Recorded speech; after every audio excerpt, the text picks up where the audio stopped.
우리 함께 새벽 예배 드리도록 하겠습니다. 찬송가 542장입니다. 찬송가 542장 구주 예수 의지하며 1절, 3절, 4절 찬양하도록 하겠습니다.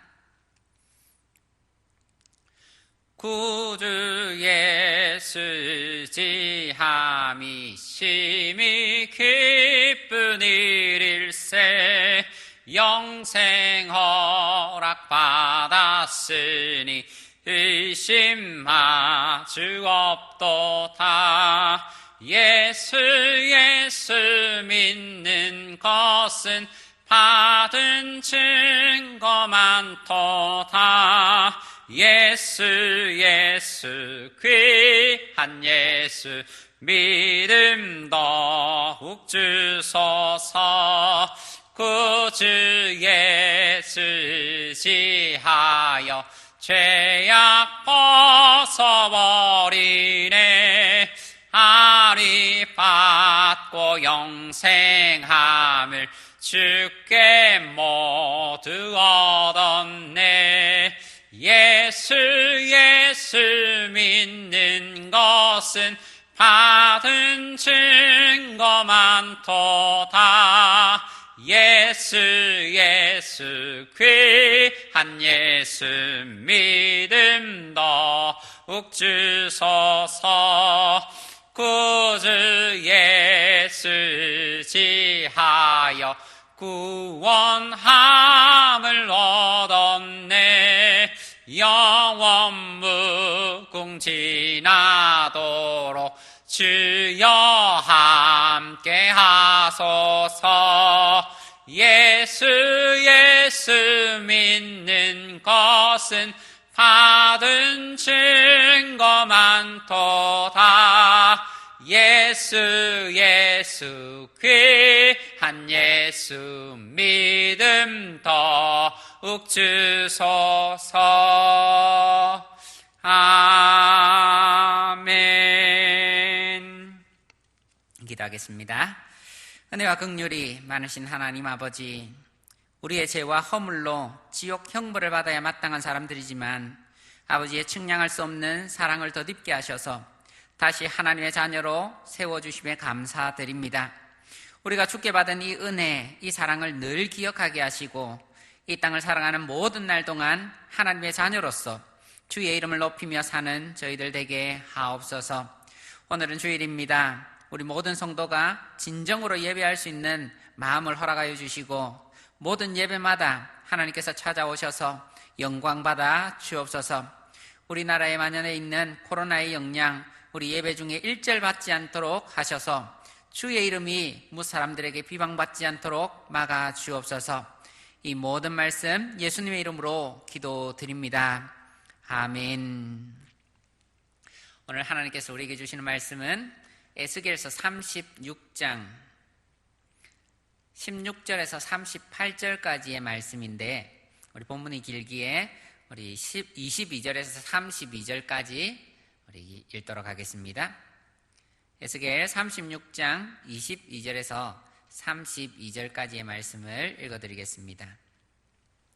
그러므로 너는 이스라엘 족속에게 이르기를 주 여호와께서 이같이 말씀하시기를 이스라엘 족속아, 내가 이렇게 행함은 너희를 위함이 아니요 너희가 들어간 그 여러 나라에서 더럽힌 나의 거룩한 이름을 위함이라. 여러 나라 가운데서 더럽혀진 이름 곧 너희가 그들 가운데에서 더럽힌 나의 큰 이름을 내가 거룩하게 할지라. 내가 그들의 눈 앞에서 너희로 말미암아 나의 거룩함을 나타내리니 내가 여호와인 줄을 여러 나라 사람이 알리라. 주 여호와의 말씀이니라.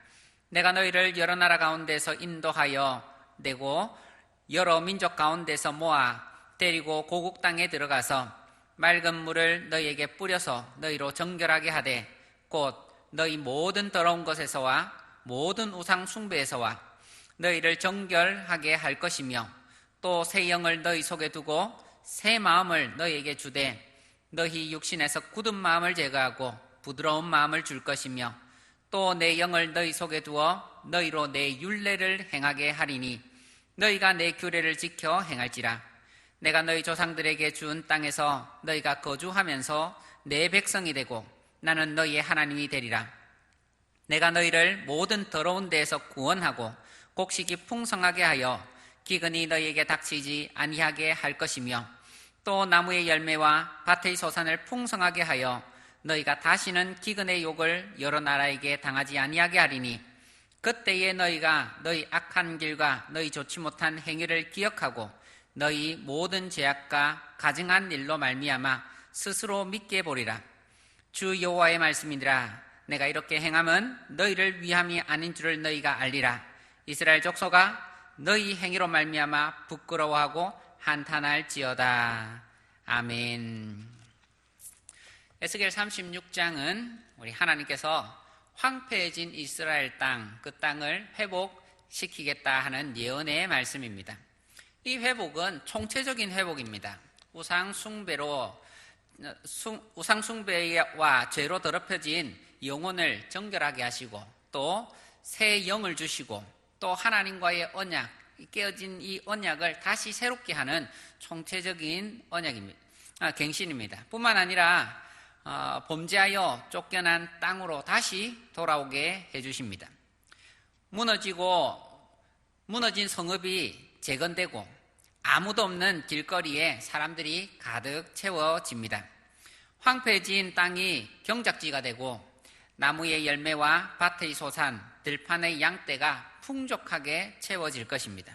마치 에덴 동산을 방불케 하는 총체적인 회복이 이루어질 것이다 라는 것을 예언해 주는 말씀입니다. 우리 이런 은혜가 우리 모든 교회와 또 성도님 가정마다 가득하시기를 축복합니다. 우리가 그에 앞서 반드시 알아야 할 것이 있습니다. 오늘 읽지는 않았지만 우리 16절부터 21절까지의 말씀인데 왜 멸망을 당했는가 하는 것입니다. 왜 이런 멸망, 이런 어려움이 찾아왔는가 하는 것입니다.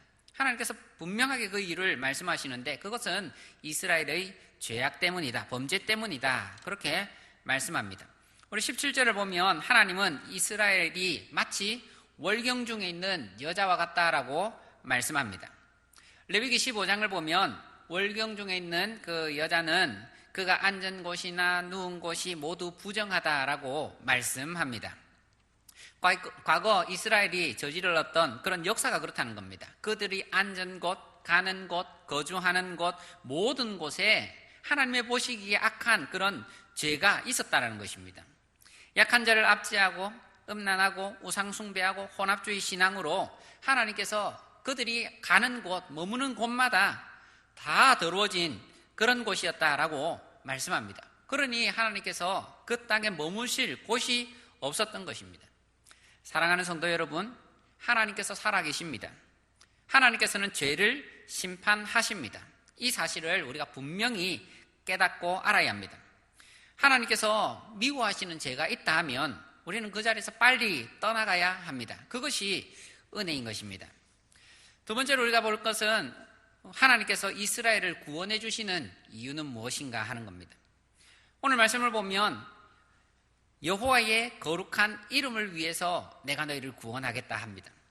하나님께서는 창조의 목적, 심판의 목적, 회복의 목적, 그리고 구원의 목적 모두가 하나님 자신의 이름의 영광을 위해서라고 말합니다. 이스라엘이 망한 이유는 그들의 악행과 우상숭배로 인해서 하나님의 거룩한 이름이 더럽혀졌기 때문입니다. 하나님께서는 하나님 자신의 영광을 매우 소중하게 여기십니다. 그래서 우리 때문에 만약 하나님의 이름이 이방인들에게 모욕을 당한다, 그렇게 돼서는 안 되는 것입니다. 그런데 이스라엘이 멸망당하는 것을 보면서 이방인들, 특히 에돔 사람이나 바벨론 아니면 그 주변의 나라들이 하는 말이 너희 하나님이 너희를 지킬 힘이 없는가 보구나. 이제는 너희를 그 땅에서 쫓아내시는구나. 예전에 명성을 떨치던 그 하나님도 이제는 끝인가 보구나 하면서 온갖 모독과 조롱을 하는 것입니다. 그러니 하나님께서 어떻게 하시겠습니까? 하나님은 내가 너희를 구원함은 너희를 위함이 아니요 우선 나의 거룩한 이름을 위함이다. 너희 때문에 더럽혀진 나의 큰 이름을 위함이라. 내가 그들 앞에서 나의 거룩함을 나타낼 것이다 라고 말씀하십니다. 따라서 심판의 이유도 구원의 이유도 하나님의 거룩한 이름을 위해서 하십니다. 이 모든 일에는 하나님께서 주체적으로 하시는 것입니다. 하나님께서 우리를 위해 구원을 이루시는 것입니다. 우리가 주목해 보아야 할 것은 구원의 상태가 그저 잃어버린 땅을, 빼앗긴 땅을 회복하는 것, 그 땅으로 다시 돌아오는 것, 적어진 인구가 많아지는 것, 경제적으로 소산이 풍성해지는 그것이 다가 아닙니다. 우리의 영혼의 변화가 일어난다는 것을 말씀합니다. 26절은 우리가 많이 들어 익히 하는 말씀입니다. 제가 읽어드리겠습니다. 또 새 영을 너희 속에 두고 새 마음을 너희에게 주되 너희 육신에서 굳은 마음을 제거하고 부드러운 마음을 줄 것이며 또 내 영을 너희 속에 두어서 너희로 내 율례를 행하게 하리니 너희가 내 규례를 지켜 행할지라. 여기에 보면 우리의 마음을 두 가지로 얘기를 합니다. 굳은 마음과 부드러운 마음이 됩니다. 굳은 마음을 그 원어의 원문을 그대로 직역을 하면 돌의 마음입니다. 그리고 부드러운 마음을 직역하면 몸의 마음입니다. 우리의 마음을 돌과 몸으로 비유한 것입니다. 돌은 어떻습니까? 돌은 시간이 가도 그대로 있습니다. 그런데 몸은 어떻습니까? 시간이 가면 나이가 들고 늙고 그리고 죽음을 맞이하게 됩니다. 이스라엘 사람들의 마음이 어땠습니까? 그들의 마음이 돌과 같았습니다. 이전에는 그들의 마음이 돌과 같았습니다. 그래서 하나님께서 선지자를 보내어서 그들에게 계속 경고합니다. 회개하라. 그렇지 않으면 멸망할 것이다. 이사야를 보내고 예레미야를 보내고 에스겔을 계속 보냈습니다. 그러나 그들의 마음은 돌과 같아서 우리는 망하지 않는다. 그렇게 목이 뻣뻣한 백성이라 불리면서도 계속해서 돌과 같은 마음을 취했습니다. 그러니 어떻게 합니까? 망했습니다. 하나님께서 이루실 구원은 어떤 것이냐? 사람의 마음, 돌과 같은 그 교만한 마음을 깨부수고 이제는 부드러운 마음을 주시는데 그 부드러운 마음은 몸의 마음이다. 인생은 하나님 앞에서 풀과 같다. 풀은 마르고 꽃은 시들어지는 것 같이 우리 인생은 연약하다라는 것을 말씀해 줍니다. 그러니까 그것을 깨달은 사람이 하나님 앞에서 겸손해지는 것입니다. 하나님께서 나를 위해서 행하신 그 많은 일들, 그 큰 구원, 그 경륜들을 보면서 하나님, 저 같은 사람, 이런 죄인을 왜 사랑하십니까? 저는 정말 아무것도 아닌데 왜 사랑하셨습니까? 하면서 하나님께 거듭거듭 감사하고 나의 못난 자신을 보면서 한없이 부끄러워하고 한탄하고 그런 것입니다. 그래서 32절 마지막을 보면 모든 것이 회복된 이스라엘의 반응이 어떻습니까? 그 구원받은 이스라엘의 반응이 기뻐하고 축제를 벌이는 것이 아니라 부끄러워하고 한탄하게 될 것이라는 것. 왜 그렇습니까?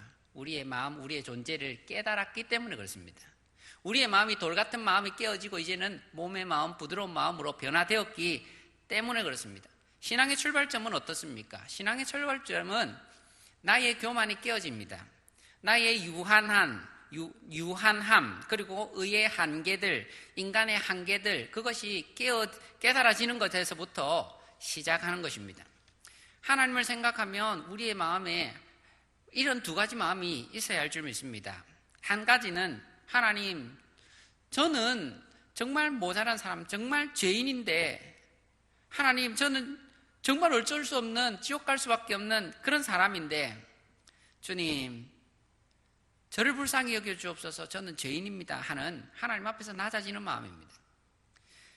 그리고 또 한 가지 마음은 하나님, 이런 나를 하나님께서는 구원해 주셨군요. 그 십자가 은혜로 저를 구원해 주셨군요. 제가 어떻게 하나님께 감사를 드려야 합니까? 이 모든 은혜에 어떻게 보답해야 합니까? 저의 생명, 저의 삶 모두 드리니 하나님께서 그냥 주의 영광을 위해 사용할 수 있다면 그냥 저를 사용해 주십시오. 그렇게 하는 감사가 또 한 가지가 더 나오는 것입니다. 그래서 우리의 마음이 정말 예수를 영접하고 하나님께 구원의 은혜를 받은 그 사람은 두 가지가 있는데, 하나는 나는 아무것도 아닙니다 하는 겸손과 하나님, 이 모든 은혜 하나님께 돌려드립니다는 감사의 두 가지 마음이 있을 것입니다. 오늘 우리 이 말씀을 듣고 다시 한번 이 마음으로 돌아가기를 원합니다. 하나님께서는 모든 사람을 구원합니다. 구원하셨습니다. 그리고 우리가 그 구원을 받았습니까? 우리 마음에 두 가지가 있어야 합니다. 하나는 겸손의 마음과 또 하나는 하나님께 감사의 마음입니다. 우리 이런 마음으로 오늘 예배에 나오셔서 하나님께 감사드리고 또 영광 돌리는 우리 모든 성도님 되시기를 주의 이름으로 축복합니다. 우리 기도 제목 나눠드리겠습니다. 돌같이 교만한 마음을 제하여 주시고 겸손한 몸의 마음을 허락하여 주옵소서.